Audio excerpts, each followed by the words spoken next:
In this guide, I'm going to show you how to make Google Chrome your default browser in Windows, step by step. This is Aiden from JustBoz, and before we get into this guide, make sure to like the video and subscribe to the channel with all notifications on. It really does help with the channel and it lets us know that you want more content like this, so we greatly appreciate it. If at any point throughout this guide you did have any questions, just ask them down in the comment section below and we can help you out further. I'm going to be doing my best to reply to every single comment down there.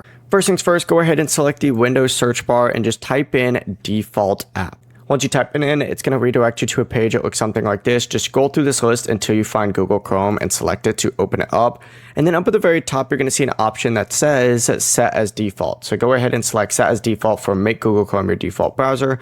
As soon as you go ahead and do that, it's going to update a bunch of stuff, but your default browser is now going to be Google Chrome, and it's now going to use automatically whenever you open up web links on your PC. The process is as simple as that. Before you do leave, make sure to like the video and subscribe to the channel with all notifications on. It really does help with the channel and it lets us know that you want more content like this. We'd greatly appreciate it. And if at any point throughout this guide you did have any questions, just ask them down in the comment section below and we can help you out further. I'm going to be doing my best to reply to every single comment down there. Peace.